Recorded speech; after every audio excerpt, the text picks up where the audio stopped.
Morning, guys. Michael here. Just wanted to share with you a little bit of a technical video to show you what's going on with this crazy method campaign. Okay, so we're looking at the maximum results here. We're at 3.92, so slightly profitable. It's decent.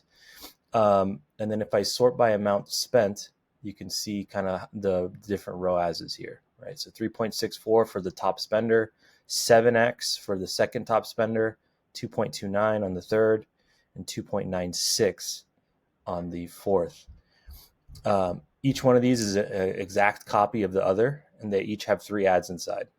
Okay, so I'm going to walk through the days real quick just so you can kind of see how this thing is behaving.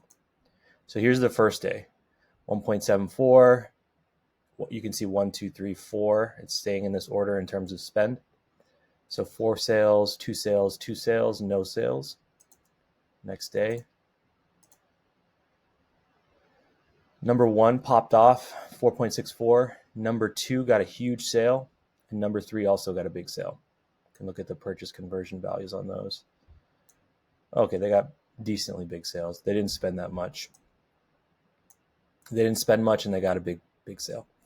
All right, next day, just 2 sales here on number 1. And then the 10th is the day we got those big sales, I think. Yeah, right here. So number 1 got 6 sales, 4x.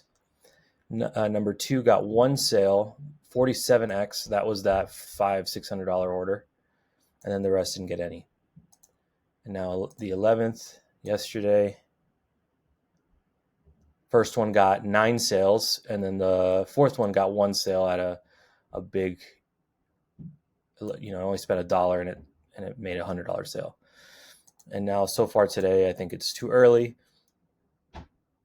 Number 1 has the sale, the rest don't. So if we look again at maximum, I would kind of do it a little bit of an assessment here to see what's the least amount that I can touch this thing to produce the biggest benefit, right? So I love the top one because it's giving us volume, it's generating sales day after day, and it's above your break even. So for me, like, this one is pretty good. It's not obviously above 4, but it might get there. The second one is the one that I really don't want to mess with. This one is optimized off of that $500 order. So like, I want to protect this one at all times and make sure that this one keeps getting spend. If I start to notice that number 3 or 4 starts taking more spend than number 2, I need to close these. So the kind of little arithmetic that we can do to determine if touching this is worth it is we'd look at, let's say, for example, I wanted to just close this one here, the number 3. I would put a check mark next to 1, 2, and 4. These are the ones that are going to stay. I would do filter by selection. And then we can see we're currently at 3.92. I'm going to filter. It would take us to 4.06 theoretically if I were to turn that one off. For me, 3.96 to 3.92 to 4.06 is not enough of a increase for me to risk messing up this entire thing. So what if I were to close 3 and 4? 3.92, we go to 4.11.